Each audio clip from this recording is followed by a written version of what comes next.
Hello, and thank you for joining me on A Psychologist Looks at Scripture. I'm Peter Doherty, a Catholic priest and a psychologist, and I am pleased that you can join me today. In this podcast, I draw from my background in psychology and scripture studies to provide fresh insights into the Gospels. Even though the Gospels were written 2,000 years ago, I apply the Gospel teachings to contemporary realities.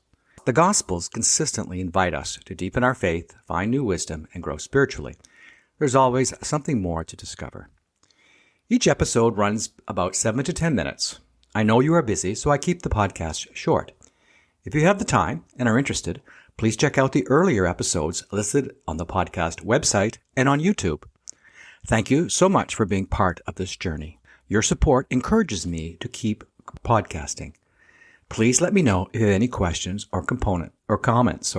They truly matter, as they help this podcast remain relevant to my listeners. And today I'd like to do a special call out to my listeners in the UK, United Kingdom. Thank you for joining me. Today's Gospel will be read in churches on December the 28th, 2025, only 3 days after Christmas. In today's Gospel, we hear of another dream that Joesph had.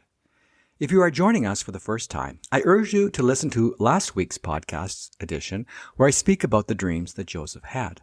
I also recommend that you listen to the December 17th edition, published in 2023, where I speak about Joseph's ministry. Today, I want to speak about the dream that Joesph had today. In that dream, Joesph is warned to flee to Egypt as the king was plotting to kill the child. I want to draw your attention to the fact that the angel directed Joesph to take the child to Egypt. We never learn where in Egypt or how long they would live there. I cannot help but wonder, why Egypt? There were many other countries or places Joesph could have been directed to go. Don't forget, the Jews had experienced slavery in Egypt. The book of Exodus, one of the books in the Torah, is devoted to the Jews gaining their freedom and embarking on reclaiming the promised land. Passover is one of the most widely observed and venerated Jewish holidays, embodying themes of freedom, faith, and community remembrance that are central to Jewish life and spirituality. Yet, Egypt is the country chosen to protect the Messiah.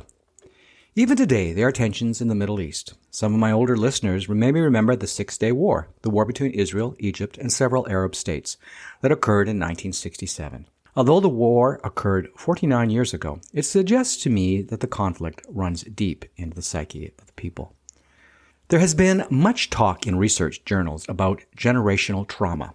For example, Rachel Uda stands out for her pioneering studies on biologically inherited changes in Holocaust survivors and their children, demonstrating the biological transmission of trauma effects. Yet Daniel developed the Daniel Inventory to assess multi-generational legacies of trauma, drawing from decades of work with Holocaust survivors and families. As you see, psychologists have been studying the effects of trauma on the next generation. Evidence is emerging suggesting that subsequent generations often feel the effects of trauma experienced by the previous generation. Trauma often leads to family breakdown, unresolved memories, can have an effect and be passed on to their children and their children's children. These possible effects include increased anxiety, depression, PTSD symptoms such as hypervigilance and emotional numbness, low self-worth, as well as substance abuse disorders. These can manifest as irritability, nightmares, suicidal thoughts, disassociation, and impaired emotional regulation. Intergenerational trauma links to chronic physical health issues like heart disease, diabetes, obesity, insomnia, and stress-related conditions.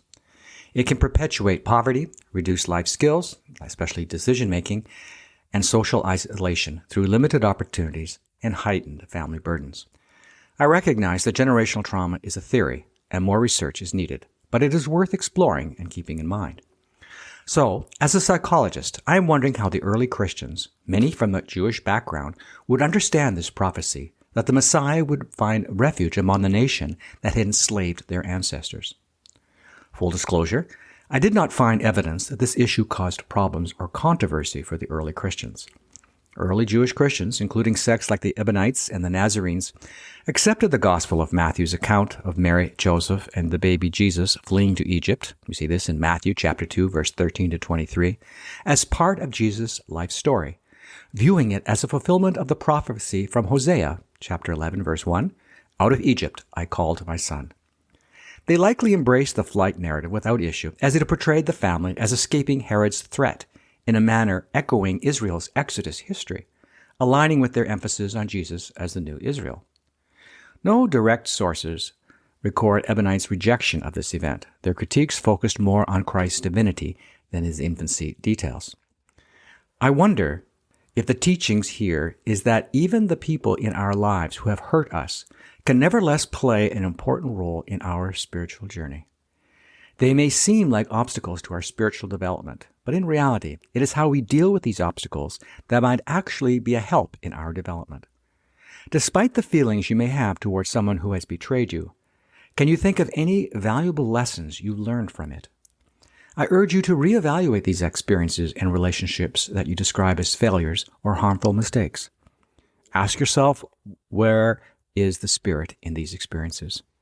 Did these difficult experiences lead to personal growth or increased wisdom?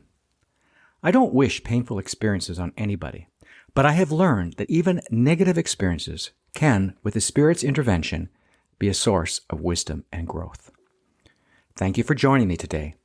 Next Sunday, January the 4th, 2026, I will be sharing a new podcast episode on Matthew chapter 2, verse 1 to 12, where we will revisit the plot to have Jesus killed by King Herod. If you're new here, I invite you to check out previous episodes on major podcast platforms or YouTube. As for my regular YouTube listeners, please consider subscribing and sharing the podcast with friends who love Scripture and the human sciences. Also, I invite the YouTube listeners to post in the comments section where you're from. I appreciate knowing where my listeners are from. New episodes come out every Sunday, focusing on the following week's gospel. Your feedback and questions are always valued and helps our community grow. A big thank you to Heather Patel Doherty and Richard Coulombe for their wonderful help in preparing each episode. If you have any questions or comments, please feel free to email me at peter.doherty, that's DOHERTYOMI, @gmail.com. May God richly bless you.